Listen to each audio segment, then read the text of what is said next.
Méritons la beauté, l'éblouissement, le vertige qui nous saisit quand on ferme un livre, avec la certitude de tenir entre nos mains un livre important, une œuvre littéraire majeure, de celle qu'on lit et qu'on va relire. Pas un chef-d'œuvre, parce que l'expression serait trop stéréotypée pour parler du roman d'Emmanuel Favier.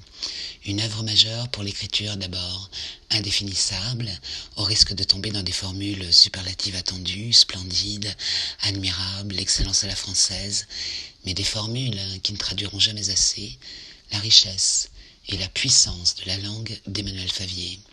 Des mots donc, des mots usuels, oubliés, abîmés, surannés, savants, des mots poétiques, des mots comme des combustibles avant la grande déflagration, celle de notre représentation du monde qui se démultiplie dans le kaléidoscope de nos sensations pour mieux nous mesurer à notre histoire.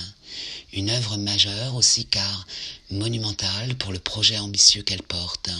Retracer 2 siècles d'histoire de la spoliation des œuvres d'art depuis l'incendie de Moscou en 1812 jusqu'à nos jours pour s'arrêter plus longuement sur la période de l'occupation allemande, celle de la confiscation des biens juifs, où il est question de ceux qui ont pillé, ceux qui ont résisté et ceux qui réparent et transmettent.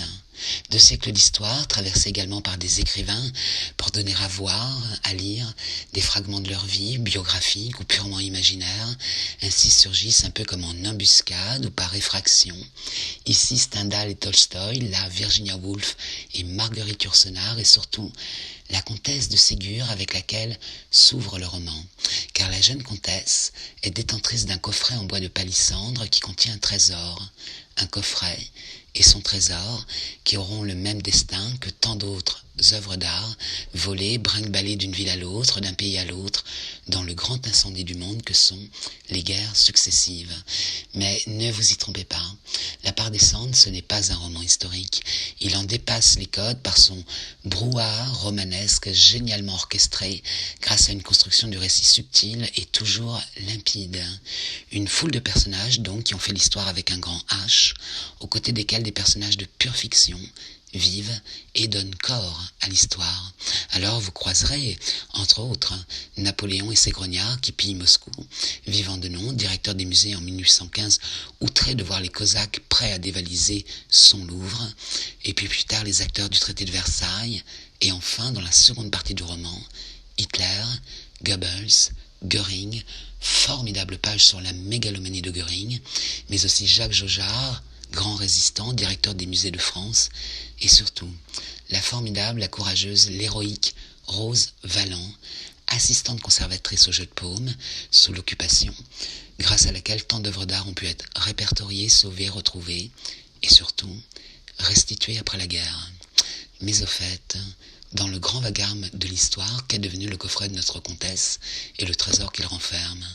Pour le découvrir, il faudra suivre en parallèle Olga et Arlette, fille et petite-fille de la comtesse de Ségur, puis Georgette, Blanche, Sabine, Meredith et enfin Anne, ces personnages de pure fiction, héroïnes anonymes qui, chacune à sa manière de traverser l'histoire, retraceront le fol itinéraire de ce joli coffret, un objet comme la courroie de transmission de notre mémoire collective et individuelle. La part des cendres, c'est un projet fou, une prouesse littéraire et une promesse tenue sur quelques 550 pages. Alors foncez chez votre libraire. Prenez le temps de ce roman hors norme pour apprendre, car il y a tant à apprendre de ces pages. Prenez le temps jusqu'à l'ivresse, le ravissement, car à la question « Qu'est-ce que la littérature ?», Emmanuel Favier nous apporte une réponse flamboyante. La part des cendres d'Emmanuel Favier, et c'est aux éditions Albin Michel. C'est qui ce Kirsch ?